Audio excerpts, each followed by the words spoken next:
Nous allons terminer aujourd'hui avec les noms du diable. Comme on l'a dit l'autre fois, les noms révèlent les caractères de quelqu'un, sa façon de faire,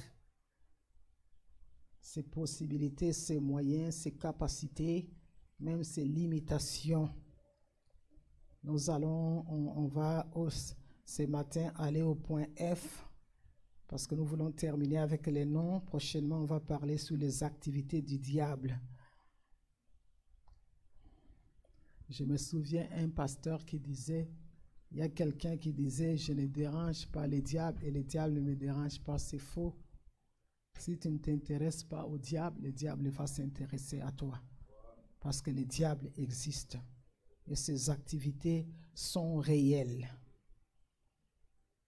Nous allons aller au point F. Ce matin, on va commencer avec l'ange des lumières. On va lire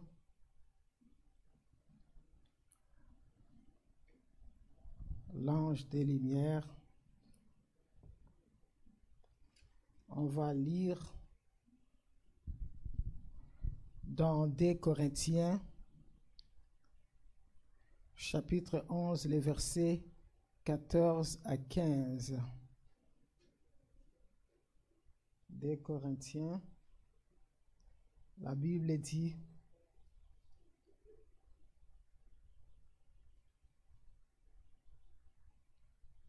Deux Corinthiens 11, 2 Corinthiens chapitre 11, les versets 14 à 15.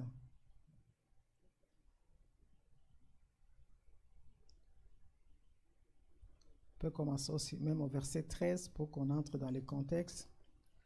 Ces hommes-là sont des faux apôtres, des ouvriers trompeurs, déguisés en apôtres de Christ. Et cela n'est pas étonnant, puisque Satan lui-même se déguise en l'ange de lumière. Il n'est donc pas étrange que ce ministre aussi se déguise en ministre de justice. Leur fin sera selon leurs œuvres. Amen. La Bible dit que c'est l'apôtre Paul. On dit que l'apôtre Paul était en train de dénoncer ses adversaires à Corinthe. Il est dénoncé comme quoi, et comme on vient de lire, comme les faux apôtres, les ouvriers trompeurs, les gens qui se sont déguisés. Et l'apôtre nous dit que, cela, ça ne l'étonne pas. Ce n'est pas étrange pour lui. Parce que Satan aussi se déguise en l'ange de quoi? Des lumières. Satan se déguise. Vous savez, aujourd'hui, de nos jours, lorsque les gens représentent généralement le diable, ils les présentent avec les traits d'une horrible créature noire qui a des cornes avec une queue. Mais cette image-là est très loin de ce que Satan rêvait lorsqu'il se présente aux hommes. Parce que si Satan se présenterait de la sorte, il n'y a personne qui pourra ouvrir la porte de sa vie à Satan. Les gens ils seront sur les qui-vive. Ils sauront que c'est Satan. Mais ici, la Bible dit, Satan se déguise en l'ange de lumière. Qu'est-ce que cela veut dire? Cela veut dire que Satan se présente en ministre de l'évangile. C'est-à-dire, il est revêtu d'habits d'un homme de Dieu. Non pas seulement il est revêtu des habits d'un homme de Dieu, mais il a aussi accès à une chair de l'église. Il a sur les lèvres les mots de Dieu. Il a la Bible, amen. On dit Satan se déguise. Vous savez, il y a un homme qui s'appelle Darby qui disait Satan n'est jamais aussi été diabolique que lorsque aussi il a la Bible, amen. Aussi, et c'est pourquoi Paul disait, ce n'était pas étrange. Aussi, ses serviteurs faisaient de même. Donc, c'est-à-dire, ce sont des gens qui se déguisent en apôtres de Christ. Ils se déguisent en ouvriers de justice, en ministres de l'évangile. Et lorsque Satan prend la Bible, vous pouvez vous étonner de ce que Satan est capable de faire. Parce que vous allez voir que c'est un être horrible qui peut choisir de perdre les gens, même avec la Bible en main. Et vous allez voir ces ouvriers déguisés. Lorsque Satan se déguise, il trompe les gens. Ils peuvent les tromper, ils peuvent tromper les auditeurs, les gens qui l'écoutent. Il est en train de les tromper. Il prêche le salut par les œuvres ou bien par les mérites humains. Là, vous n'allez pas entendre la rédemption, la rédemption par le sang de Jésus. On ne prêche pas la croix de Jésus. Vous allez comprendre, les gens, on est en train de les prêcher le salut par le mérite. Ou bien on est dans un endroit, là on nous parle seulement de la bénédiction, de ce que Dieu nous doit. Satan se déguise en l'ange de lumière. Amen. Et Paul est en train de dire, oh, ce n'est pas étonnant, parce que ce serviteur, ce n'est pas étonnant. Le serviteur de Satan qui se déguise aussi en ministre de justice, il confesse d'être ministre de l'évangile. Ils font même croire aux gens qu'ils sont en train de conduire les foules sur le chemin de la justice, sur le chemin de la vérité. Mais en vérité, ce sont les agents du malin, ce sont les agents du diable. Et vous allez trouver dans ces églises-là, ce n'est pas que chaque église, quand elle est remplie, elle est du diable, non. Non, c'est-à-dire, il y a des gens aussi qui ont persévéré. Parce que Dieu, comme nous savons tous, le début d'une chose, c'est toujours difficile. Vous savez pourquoi? Parce que le début, c'est la fondation.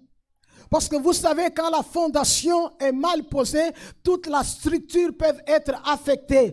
C'est pourquoi nous devons endurer, nous devons persévérer, nous devons poser notre commencement sur les principes de la Bible. Parce que quand Dieu te bénit, quand le temps de Dieu arrive, personne ne peut pas t'arracher de ce que Dieu t'a donné. Mais vous allez voir des églises, les gens qui ont commencé, et il y a une personne qui ouvre seulement les portes une seconde, 2 jours, 1 semaine, les foules se présentent, les gens sont là, ils sont là. Mais quand vous regardez avec les yeux de l'esprit, tu regardes seulement, tu dis, ça là, les gens sont en train d'être conduits sur les chemins de la perdition. Vous savez, pendant que j'étais en train de méditer, j'ai commencé à penser à une histoire. Je vous ai raconté cette histoire la fois passée. Vous savez, quand vous rencontrez un homme de Dieu, quand vous rencontrez une femme de Dieu, vous commencez à lui dire, mais toi tu as prospéré, tu as beaucoup prospéré. Quel est ton secret? Il faudra que cet homme-là de Dieu ou cette femme-là de Dieu vous donne que son secret soit fondé sur des principes bibliques. Regarde tel principe de la Bible. Moi, j'ai appliqué certains principes et c'est comme ça que le Seigneur m'a béni. J'ai appliqué tel principe, c'est comme ça que j'ai prospéré. On veut entendre ça. Mais si vous rencontrez un homme de Dieu, vous lui dites, mais quel est ton secret? Parce que toi, tu as prospéré. Et puis cet homme-là vous dit, non, viens, je vais aller te montrer mon secret. Et tu viens quand tu vas aller la nuit. Il y a un pasteur, on a commencé à raconter l'histoire d'un pasteur. On dit que ce pasteur-là, il est allé voir un autre pasteur qui avait une église prospère. L'église grandissait, qui avait des foules. Non pas seulement qu'il y avait des foules, qu'il y avait aussi la richesse, l'argent, la célébrité. Vous savez, quand on a la célébrité, on a la renommée. Tout le monde nous envie. Tout le monde cherche à devenir comme nous. Et le pasteur là est allé voir son collègue pasteur pour lui dire, mais dis-moi ton secret. Pourquoi tu as prospéré comme ça? Parce que moi, j'ai tout essayé. Mais bien aimé, vous savez, dire qu'on a tout essayé, c'est un mensonge. Parce que la parole de Dieu ne peut pas faillir. Dieu n'est pas un menteur. Il y a toujours, c'est comme la loi de la semaille et de la moisson. Il y a un temps pour tout. Il y a un temps où nous sommes en train de semer. Un jour, nous allons moissonner. Parce que Dieu est fidèle. Dieu ne vient jamais en retard. Le temps de Dieu, c'est toujours le meilleur temps. Mais la majorité des gens, des serviteurs de Dieu, nous ne sommes pas à payer le prix. C'est-à-dire à recourir aux principes bibliques. Le Fils de Dieu, la Bible nous dit quoi? Le Seigneur, après avoir été baptisé, lorsqu'il a été baptisé dans les Jourdains, le Saint-Esprit est descendu sur lui sous forme de la colombe. Et la Bible dit, avant son ministère, Jésus est allé jeûner 40 jours sans manger. Aussi le Fils de l'homme pouvait jeûner pour commencer son ministère. À combien plus forte raison, moi c'est toi? Le pasteur là, il a demandé à son ami, dis-moi ton secret. Et son ami lui a dit, viens la nuit, je vais aller te montrer mon secret. Mais j'ai dit, aussi c'est moi, je n'irai pas. Parce que mon secret, je peux même te le dire au téléphone. Regarde, j'ai prié, j'ai cherché Dieu. Les gens n'aiment pas chercher Dieu. Les gens aiment la facilité. Les chrétiens, le serviteur de Dieu, n'aiment pas payer le prix de l'élévation. On cherche Dieu. On n'a pas le temps de la consécration. On n'a pas le temps de jeûner, de prier. On veut un Dieu micro-ondes, comme on a toujours dit.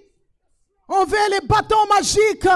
Tape-moi les bâtons sur ta tête et qu'il y ait l'explosion. On veut ça. Mais non, ce n'est pas ce Dieu-là. Depuis les temps anciens, les serviteurs de Dieu ont payé le prix. Ils ont cherché Dieu. Imaginez-vous Moïse, 40 jours sans manger et sans boire. Mais bien aimé, si vous faites 3 jours sans manger et sans boire, d'abord 3 jours, je vous dis, s'il vous est déjà arrivé de faire ça, je vous dis, le 3e jour, vous sentez que tout tremble. La bouche est devenue très amère. Vous avez envie de vomir. Vous n'avez pas mangé, mais vous allez vomir quoi? Et quand vous vomissez, c'est de l'eau verte très amère. Parce que vous avez fait 3 jours sans boire et sans manger. Moïse, ça fait 40 jours sans boire et sans manger.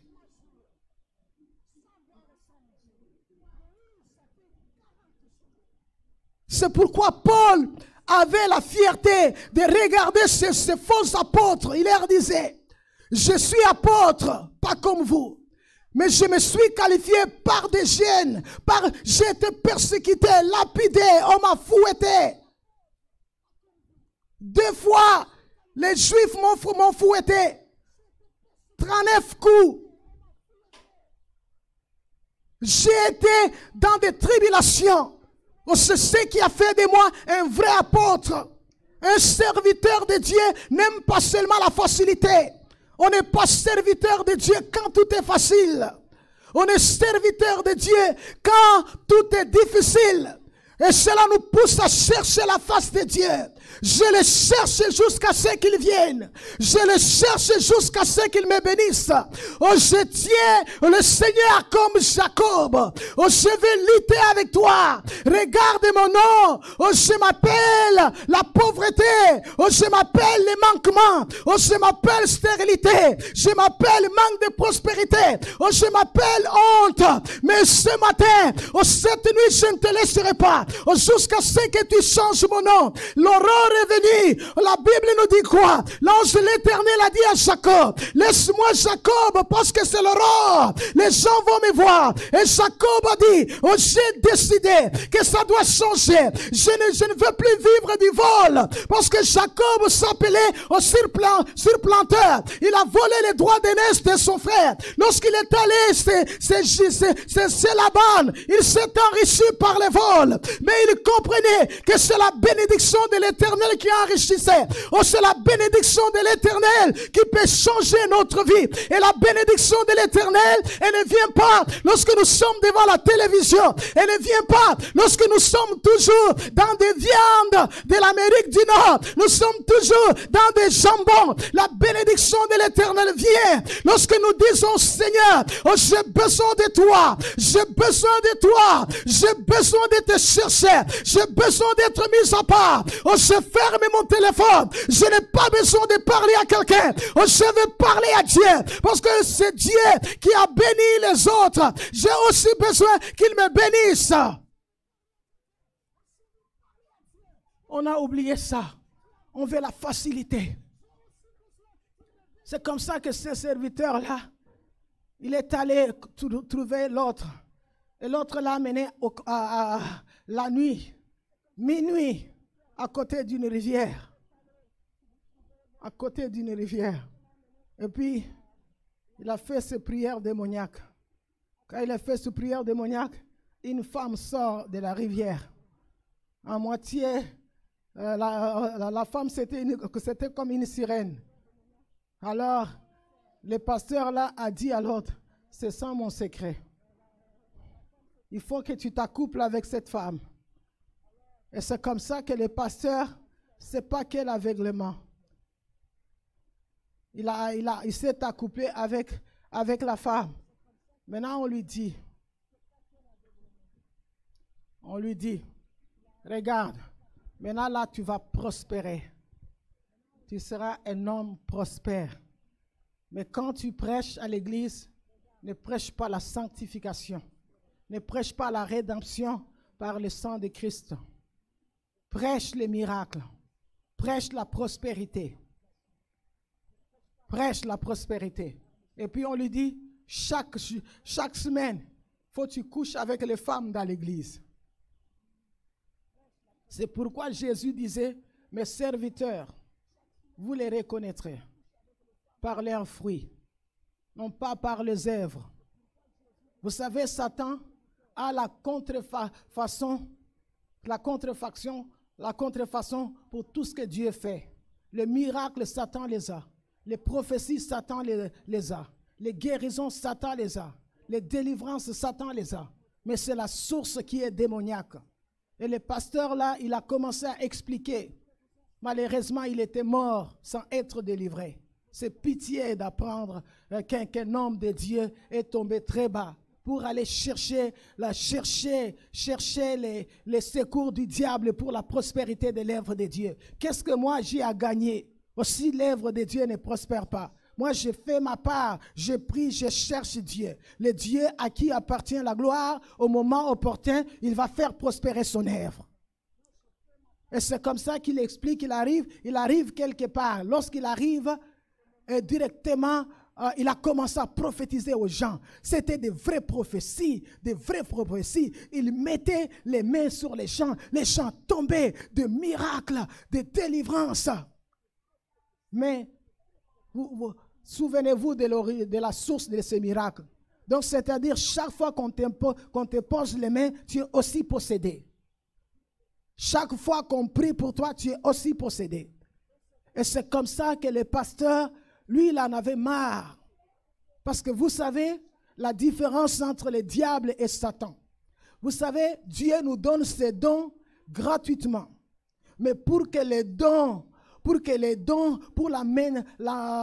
maintenir la grâce et pour que ces dons-là prospèrent, nous devons prier, nous devons nous séparer du péché. Mais ce n'est pas comme ça avec les dons de Satan. Les dons de Satan, d'abord pour que les gens puissent avoir les dons de Satan, ils doivent pécher.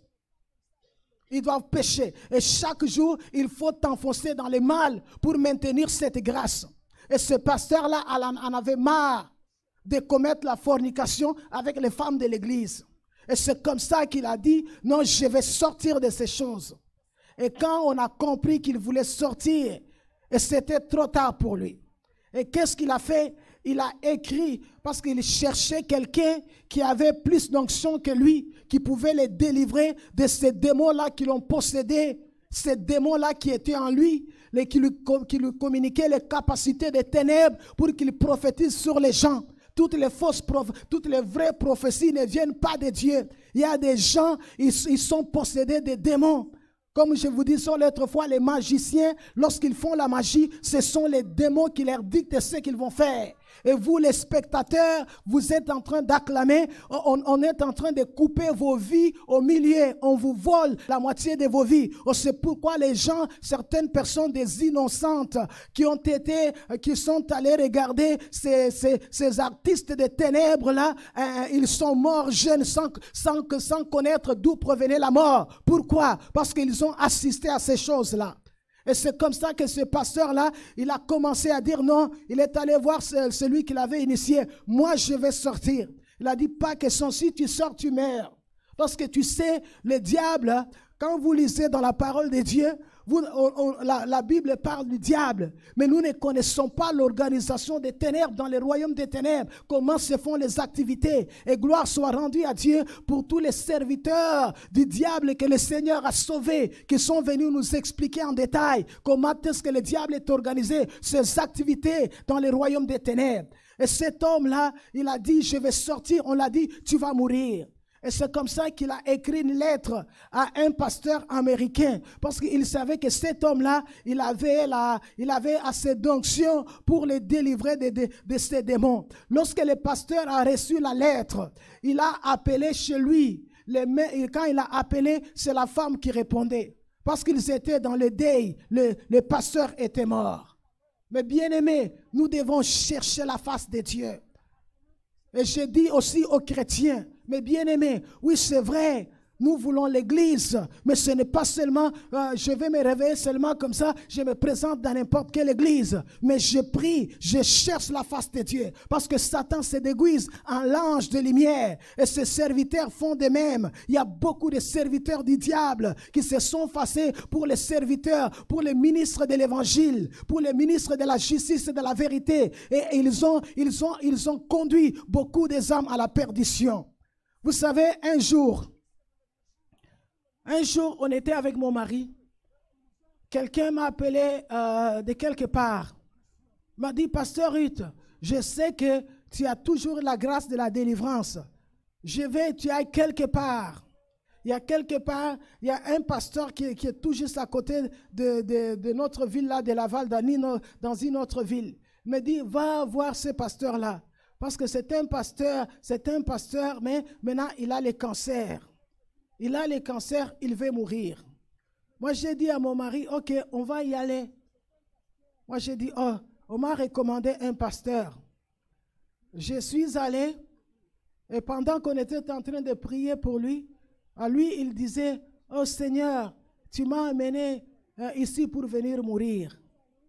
Ok, et puis quelques jours après, on nous a annoncé qu'il était mort. Est-ce que vous suivez? On nous a annoncé qu'il était mort. J'ai dit, ok, gloire à Dieu si Dieu avait permis qu'il soit mort. Mais un jour, j'étais quelque part, je faisais la délivrance. Et puis le Saint-Esprit m'a dit, appelle dans ce corps tous les faux pasteurs. Toutes les personnes qui se sont passées qui se sont fait passer pour des pasteurs, mais qui sont des sorciers qui ont possédé cette âme.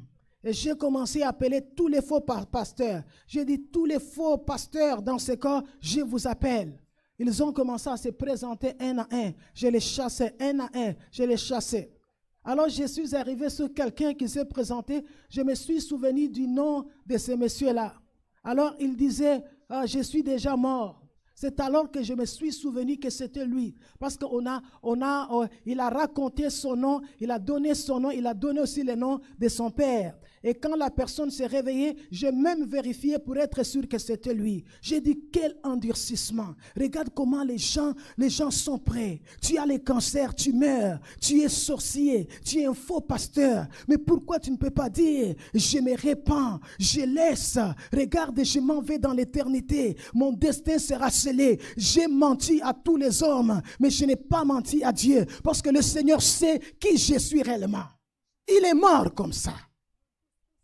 Et depuis lors, quand je fais des délivrances, j'arrive, je commence à chasser les esprits humains, le Seigneur me conduit toujours. Je commence à appeler tous les faux apôtres, les faux pasteurs. Je commence à les appeler. Tu vas voir, ils se présentent.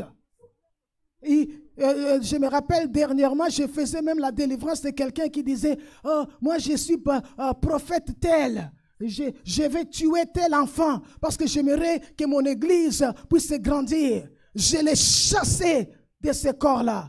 J'ai dit, serviteur du diable, on sort dans ce corps. Mais bien aimés, nous devons faire attention parce qu'il y a beaucoup des ouvriers des ténèbres qui ont la Bible, les mots de Dieu. Les mots de Dieu dans leur bouche.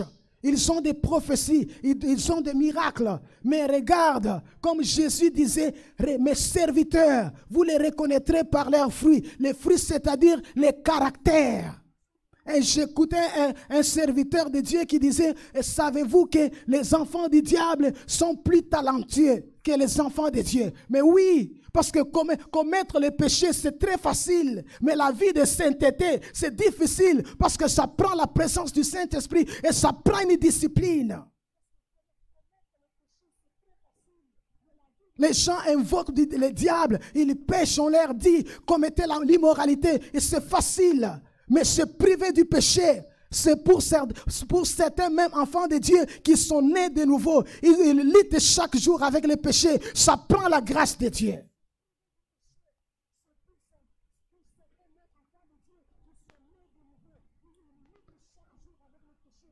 Vous allez vous rappeler d'une histoire encore que j'ai déjà raconté cette histoire-là il y a longtemps. Si vous allez seulement même sur Google, allez taper Jim Jones, le pasteur Jim Jones. J'aime bien parler de cet homme parce que moi je l'ai vu, j'ai vu ses reportages, j'ai dit, mais comment on peut tomber jusqu'à ce point? Et le Seigneur permet des fois qu'on voie de telles choses pour qu'on soit réveillé. Je disais même à mon mari, je dis même les enfants de Dieu. Des fois là, on dirait, vous savez, quand vous êtes sous l'emprise d'un leader qui est serviteur du diable, on dirait que toute l'église est sous la malédiction. Vous êtes aveuglés. Les gens disent amen à des choses qui ne sont pas dans la parole de Dieu. J'écoutais un serviteur de Dieu qui était mort dernièrement dans un pays africain. Maintenant, quand on a dit que c'était un serviteur du diable, moi j'ai dit, je vais d'abord l'écouter. Écoutez cet extrait. Il est en train de prêcher et puis il dit aux enfants de Dieu, oh, ne chassez pas toujours les esprits des eaux. Parce que si vous chassez les esprits des eaux, vous allez chasser les bons esprits des eaux. Et l'église disait amen. Mais j'ai dit, où est-ce que vous avez lu ça dans la parole de Dieu?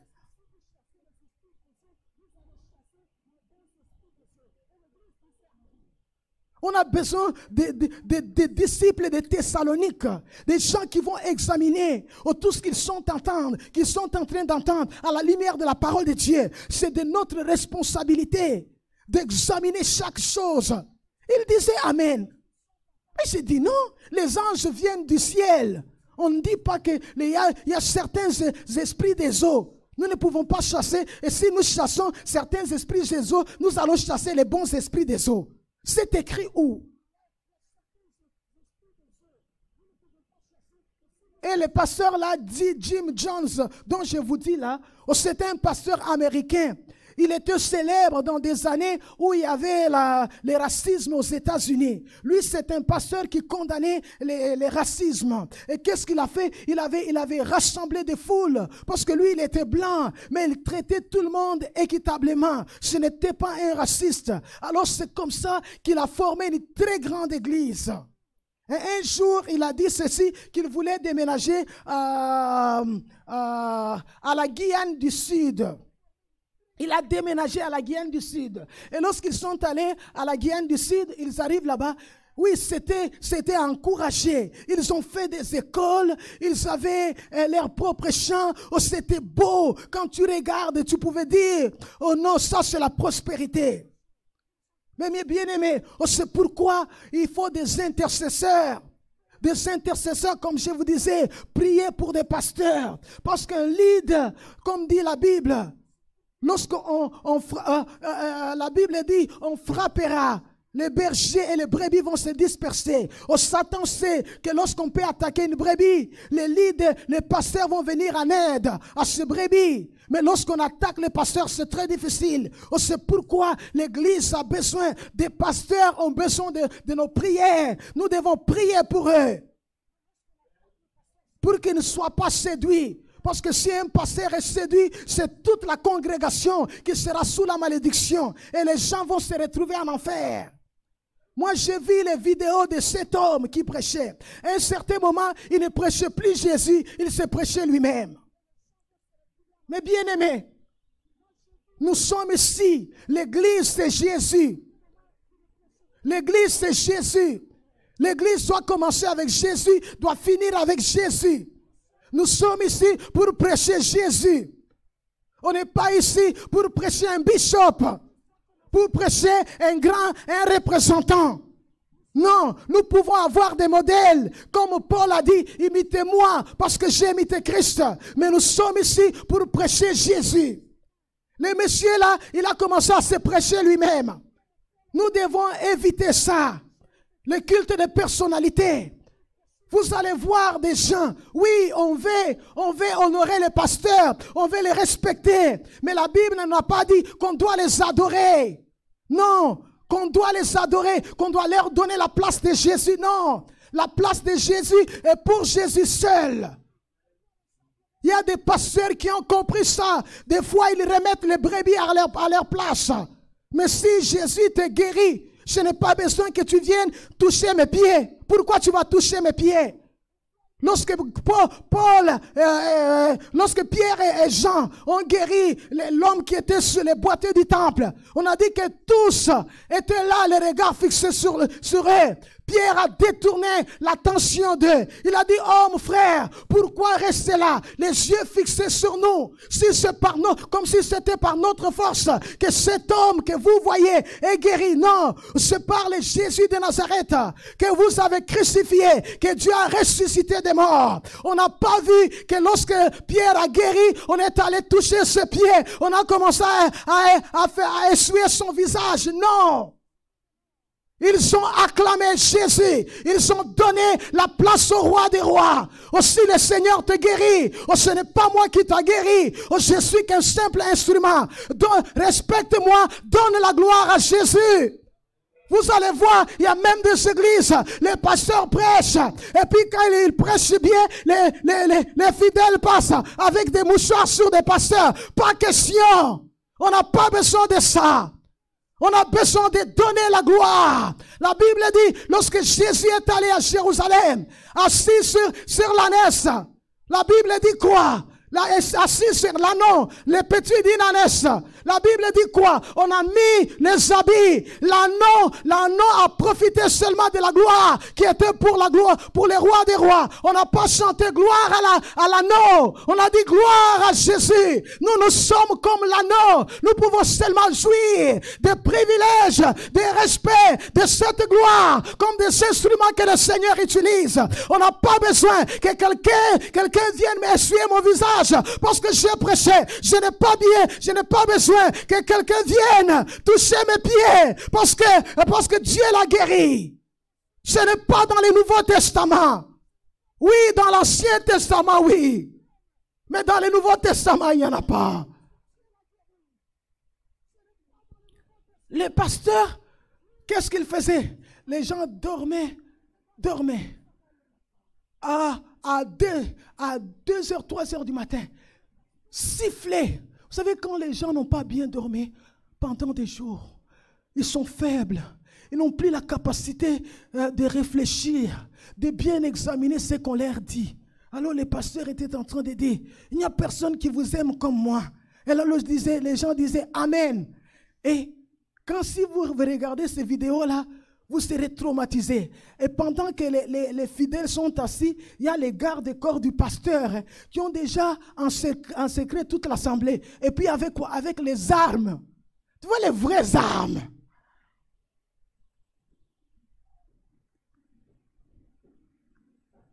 Les gens étaient faibles. Ils disaient Amen. Les pasteurs se droguaient. Ils prenaient la drogue. Et c'est comme ça qu'on est allé alerter le gouvernement américain. Quand les Américains ont envoyé un maire d'une ville pour aller là-bas, le maire est allé là-bas. Et c'est comme ça que les pasteurs s'étaient déjà préparés. Ils avaient déjà préparé du poison pendant beaucoup de jours. Et ils ont fait du jus. Et du jus, là, ils ont mis les poisons dans les jus. Et moi, j'ai entendu ces prédications. Ils disaient, oh, c'est comme ça que tous les prophètes de l'Ancien Testament avaient mis leur vie par terre. Et puis les gens disaient Amen. Et non, je ne peux pas me suicider. Qui est ce prophète-là de l'Ancien Testament qui s'était suicidé? Connaissez-vous un? Et les brebis faibles, théorisées avec les armes. Quand les gens voulaient quitter maintenant cet organisme-là pour partir, ils n'avaient pas le droit de partir. Et quand le maire est allé avec la délégation américaine, ils étaient aussi tous tués. Et quand ils sont partis, le pasteur a commencé à faire boire du poisson à tout le monde. Et ceux qui ne voulaient pas, on leur injectait avec l'injection. Mais il y en a quelqu'un qui s'était isolé avant, qui se sont cachés en dessous des lits. Et c'est comme ça que 900 personnes, parmi lesquelles 300 étaient des enfants, se sont suicidés les mêmes jours. Ils sont tous où? En enfer.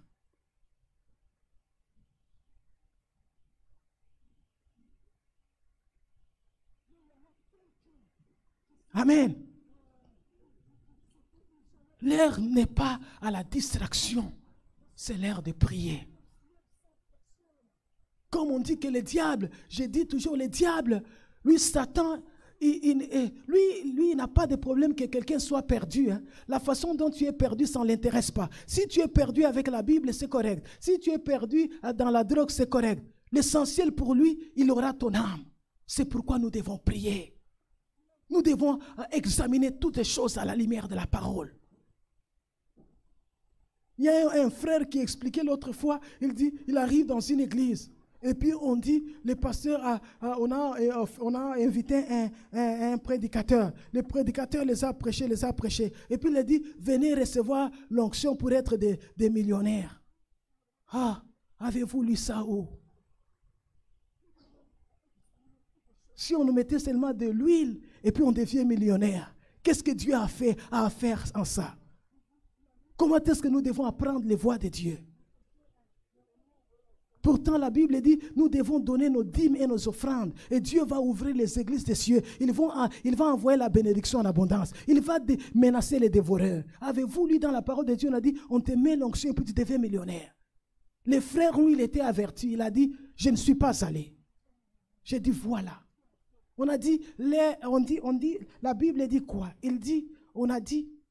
La Bible dit, leur fin sera selon leurs œuvres. C'est-à-dire, ils ont détruit ces serviteurs du diable-là, ils seront détruits. Ils ont conduit beaucoup des âmes à la perdition. Ils seront aussi condamnés à la perdition. Mais moi, de mon vivant, je disais, je refuse parce que c'est ma responsabilité. La Bible dit, veillez pour que personne ne vous séduise. Je refuse d'être dans une église qui est sous la malédiction, une église qui est contrôlée par Satan. Non, c'est mon âme. Jésus a payé pour ça.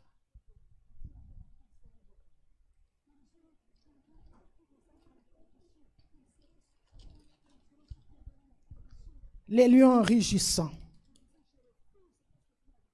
On va lire 1 Pierre chapitre 1 Pierre chapitre 5. « 5 à 8.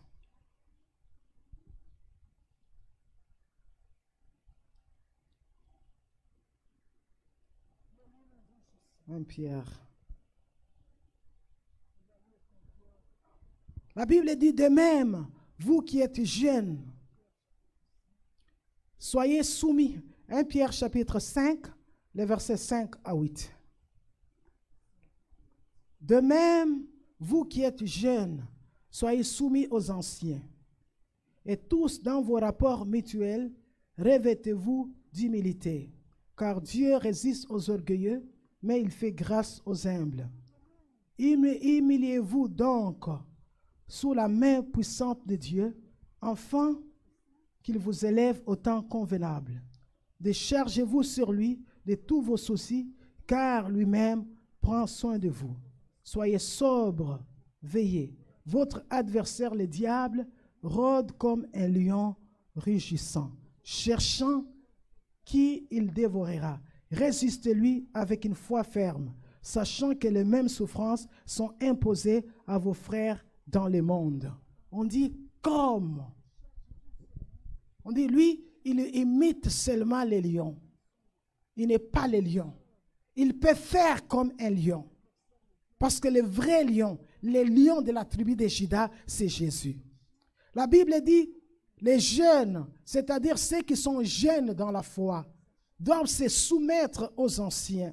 Aux anciens, c'est-à-dire, quand on parle des anciens, c'est l'équipe des pasteurs dans l'église. Parce que dans une église, il y a toujours eu le collège des anciens et le collège des diacres.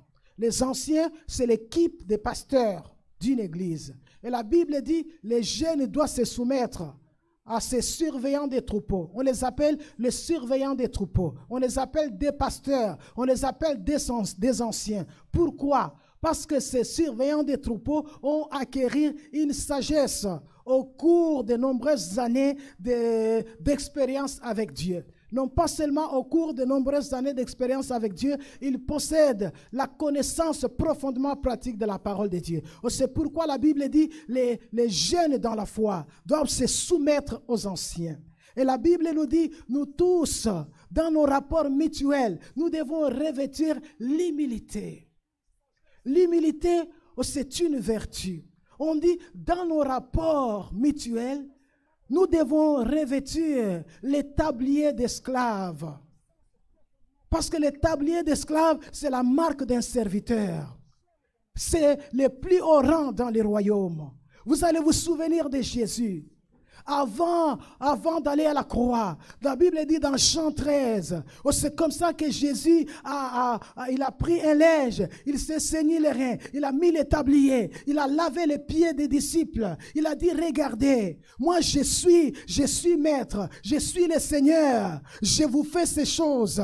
C'est pourquoi vous aussi faites-les les uns les autres. Jésus voulait leur dire, regardez ce que je suis venu accomplir. Et c'est pourquoi la Bible nous dit, il n'a pas regardé comme une proie arrachée. Lui, il avait la position de Dieu. Il était Dieu. Il a renoncé à sa position de Dieu. Il a revêtu l'humanité pour venir nous servir, pour aller donner sa vie pour nous. C'est pourquoi il disait, le Fils de l'homme n'est pas venu pour être servi, mais pour servir et donner sa vie comme la rançon de tous.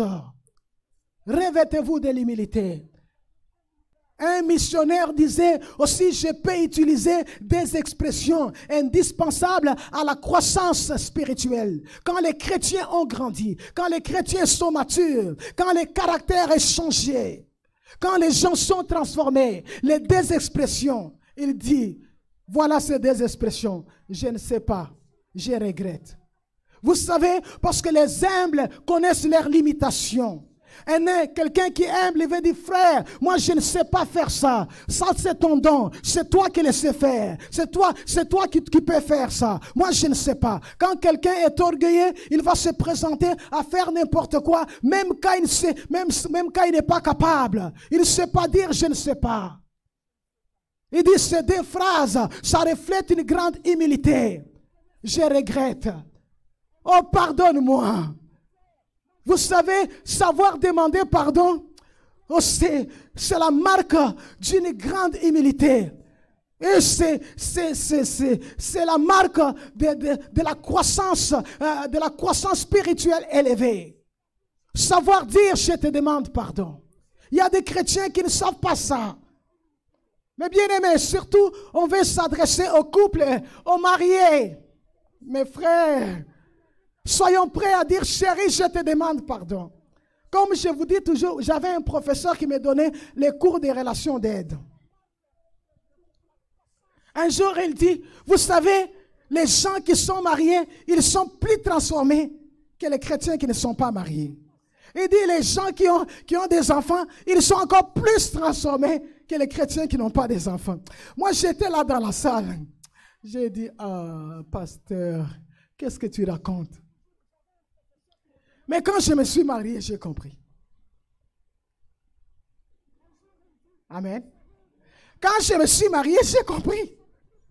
Vous savez, quand il y a une équipe, vous savez le soccer, quand les gens jouent au soccer, vous allez voir les supporters, les joueurs vont et puis ils essaient, poteau, hey, foutu là, fais-les sortir, il ne connaît rien. Là, c'est ça, c'est là que tu as manqué le but. Il fallait marquer le but.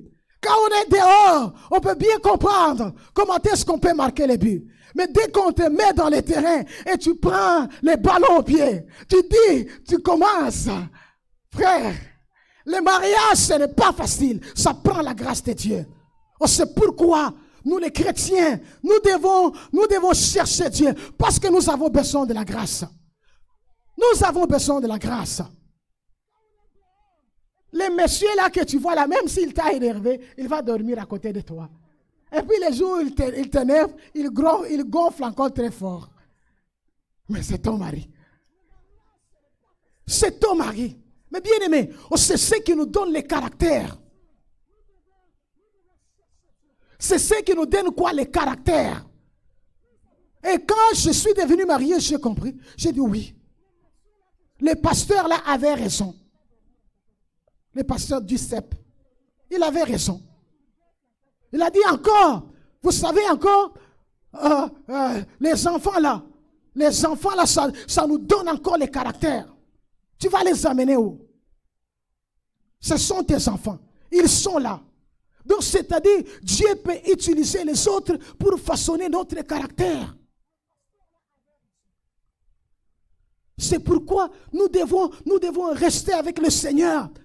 Il n'y a aucun couple dans le monde, on va vous dire qu'ils n'ont jamais eu de problèmes. C'est faux. Parmi les humains, il y a toujours des problèmes. Quand les humains se rencontrent dans une société, vous allez, quelques jours après, vous allez commencer à régler les différends. Pourquoi? Parce que c'est les humains. Et c'est pourquoi, même à l'église, vous allez régler les différends. C'est pourquoi il faut prier. Il n'y a aucun couple dont on vous dit, non, ils n'ont pas de problème. Mensonge. Même quand ils ont fait 50 ans du mariage, ils vous diront, on avait appris à résoudre nos problèmes, à dire pardon. Et surtout ici, on s'adresse aux frères. Ce sont des frères qui ont toujours eu des problèmes de dire, pardonne-moi. Ça, c'est vrai, hein? À cause de l'orgueil masculin. Ils ont été créés les premiers. Ils sont des chefs de la famille. Alors si tu ne comprends pas que même toi, chef, tu peux dire aussi pardonne. Quand je prenais les cours de leadership, on nous disait un leader doit assumer. Quand j'ai commis l'erreur, je dis toujours pardonnez-moi, c'est ma faute, c'est moi qui l'ai fait. Parce que c'est moi qui n'avais pas fait ça. Parce que si un leader ne sait pas assumer, il va tuer les autres. Même un chef, des frères,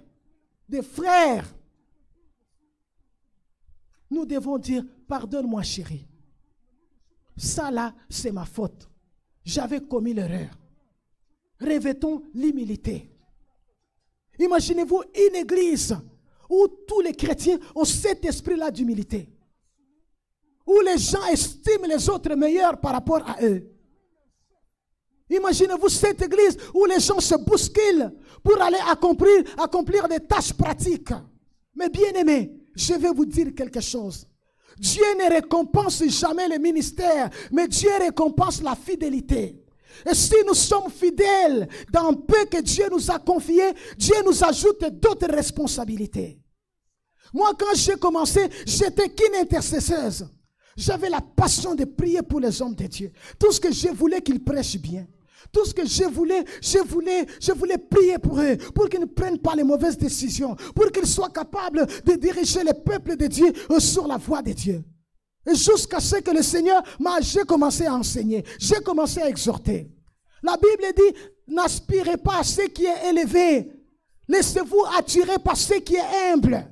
Vous n'allez pas trouver des gens qui viennent à l'église qui disent, est-ce que pasteur, vous avez besoin que quelqu'un nettoie des toilettes?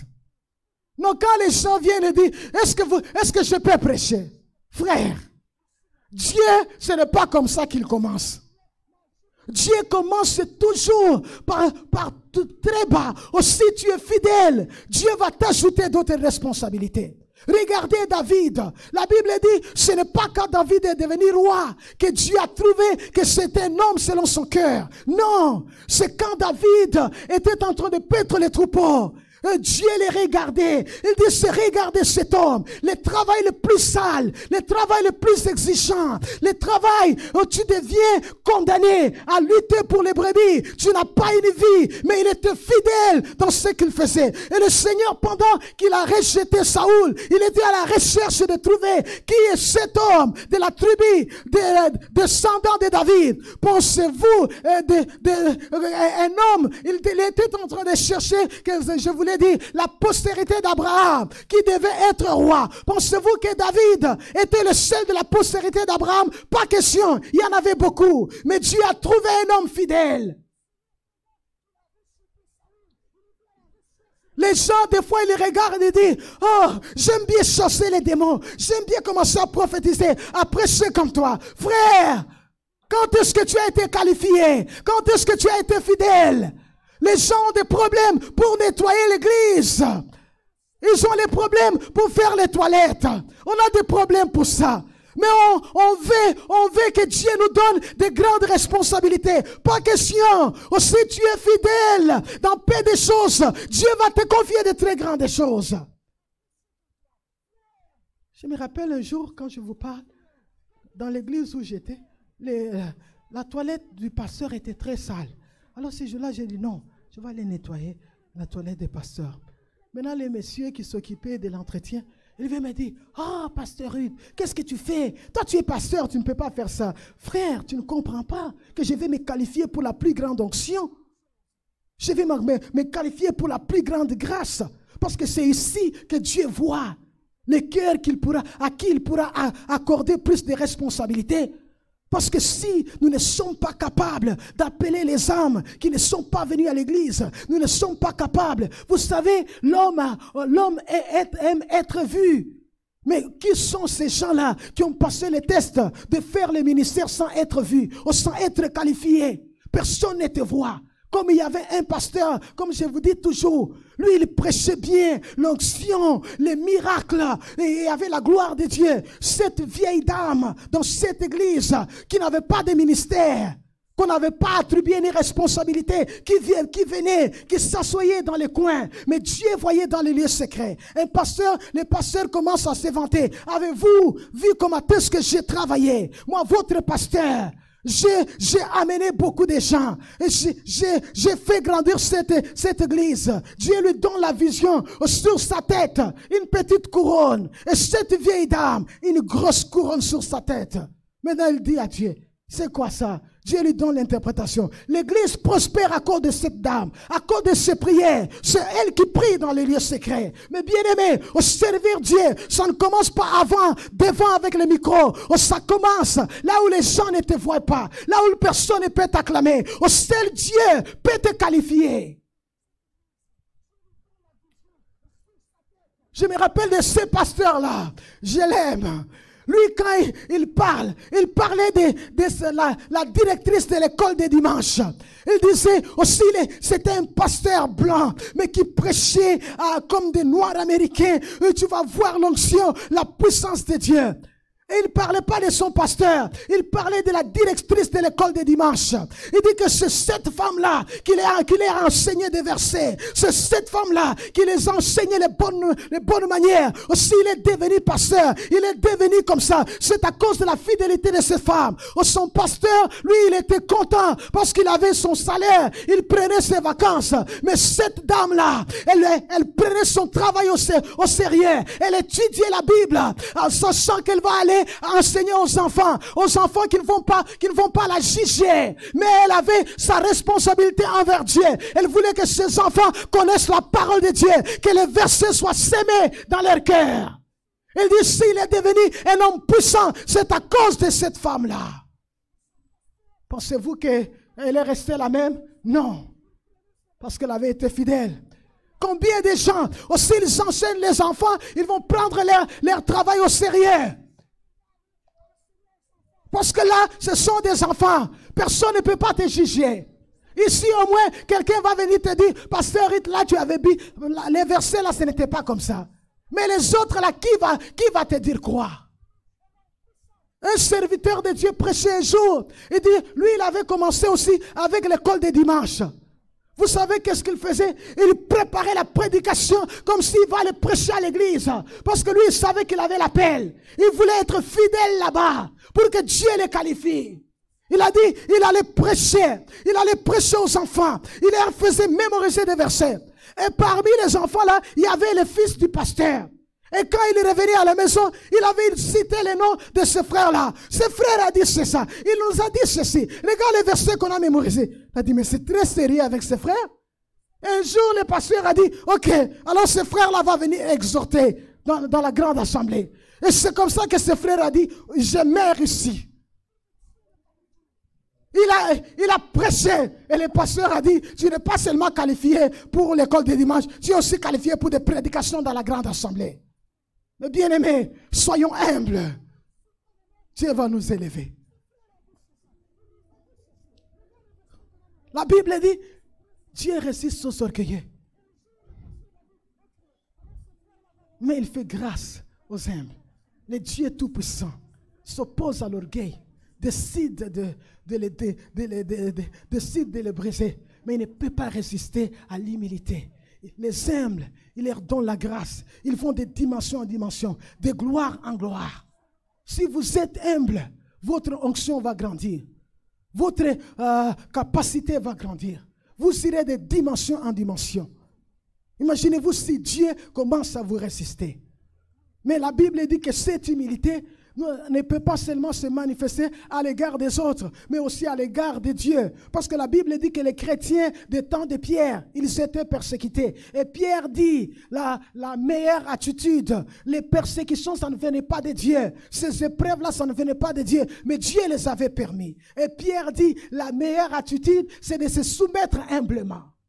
Mais bien aimé, nous les chrétiens, on ne sort pas dans les choses comme ça. Vous savez, nous sommes en Amérique du Nord, les gens sont habitués à tout quitter. Les gens quittent tout. Tu entres dans un travail, on commence à te persécuter. Oh, je quitte. Non, mais bien aimé, Dieu peut te permettre avec un boss très difficile parce qu'il est en train de travailler quelque chose en toi. Les persécutions qui ont eu à Jérusalem. La Bible dit que quand la persécution est venue, tous, excepté les apôtres, se dispersèrent. Ils étaient confortables. Et Dieu avait déjà prévu qu'ils aillent à Samarie. Jésus a dit, vous recevrez une puissance. Le Saint-Esprit s'élèvera sur vous. Vous serez mes témoins à Jérusalem, dans toute la Judée, dans la Samarie et jusqu'aux extrémités de la terre. Mais les disciples avaient oublié. Ils étaient confortables. Et le Seigneur a dit, pas question, je dois provoquer la persécution. Et c'est comme ça qu'on a tué qui? On a tué Étienne. La Bible dit, Philippe est allé. Ils sont tous partis. Donc Dieu peut utiliser la persécution pour te faire entrer dans la plénitude de ta destinée. Les épreuves, ça peut être un test pour la bénédiction. Nous aimons la bénédiction, mais nous n'aimons pas ce qui précède la bénédiction. Mais bien aimé, Dieu nous avait bénis avant la fondation du monde. Mais tu peux mourir sans que tes bénédictions te soient livrées un jour. Parce que si vous avez commandé la pizza, il faudra que la pizza vous soit livrée. Il faut que les livreurs viennent. Ben. Vous pouvez commander la pizza et la pizza reste toujours là-bas. Et Dieu n'a pas de cadets, hein? Non. C'est-à-dire que, je commence à pleurer. Et puis, non. Il y a des choses que nous devons faire pour que chaque bénédiction nous soit livrée. Et quand il y a la promotion, tu dois endurer.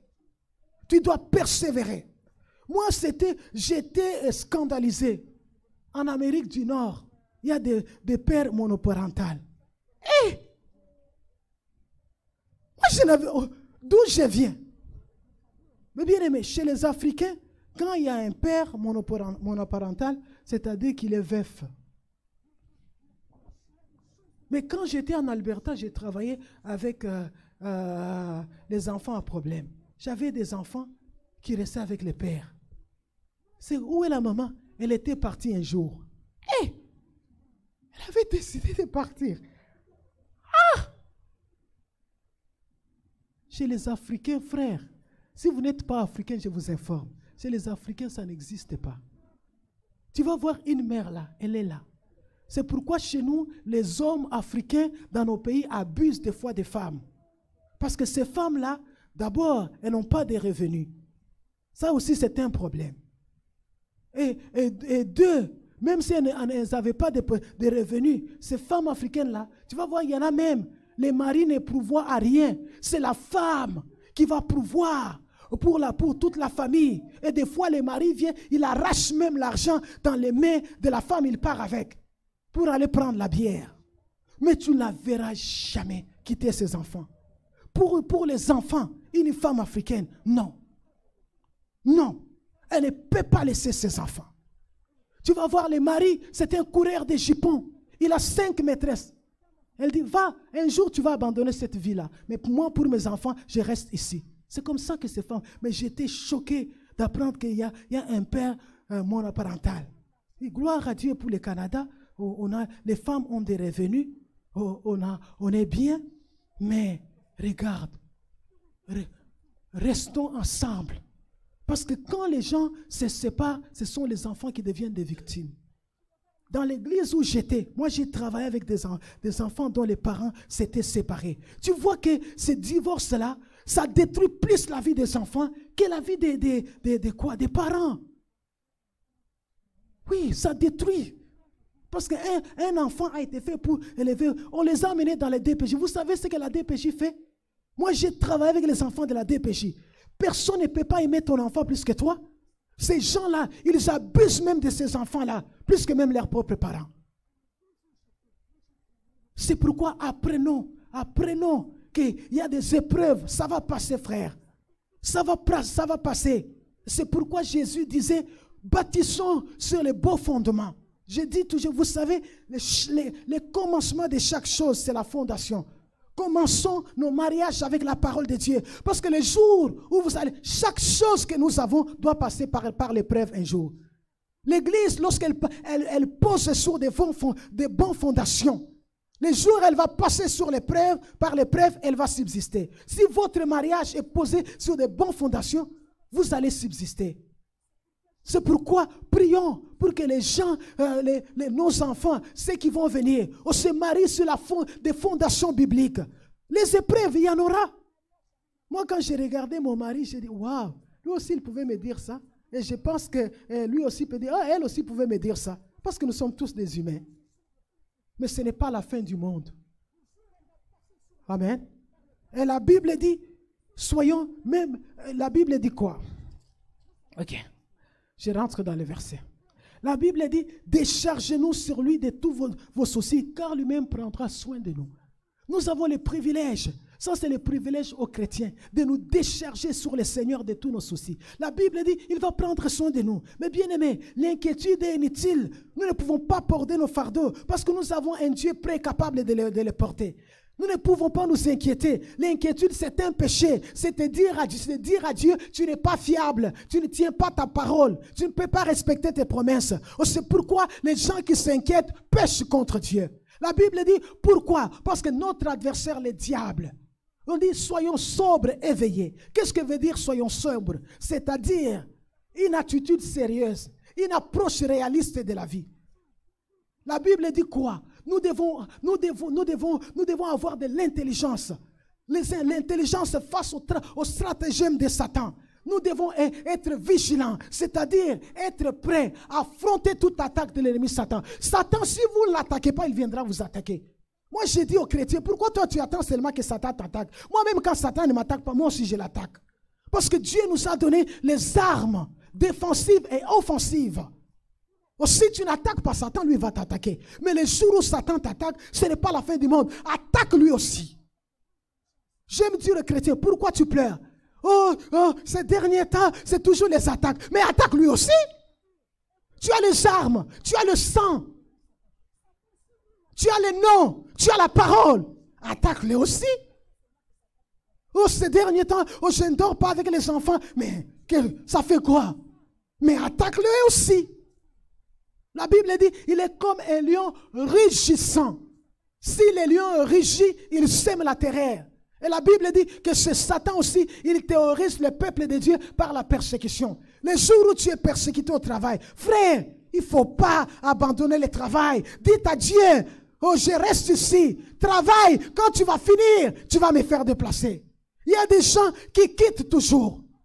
Oh, je suis dans cet immeuble parce qu'on m'a persécuté. Oh, je quitte. Non, ce voisin-là, il est très important pour un caractère chrétien que Dieu doit former en toi. Amen. Tenons-nous debout, nous allons prier. Nous voulons dire au Seigneur, aide-nous. Aide-nous. Aide-nous, Seigneur. Fais-nous grâce de l'esprit de l'humilité. Nous allons dire au Seigneur, fais-nous grâce d'être vigilants, d'avoir une attitude sérieuse, approche réaliste de la vie. Nous voulons avoir une intelligence face au stratagème de Satan, être prêt à l'attaquer quand il nous attaque. Nous ne voulons pas être des chrétiens fainéants, des chrétiens qui se plaignent parce que le diable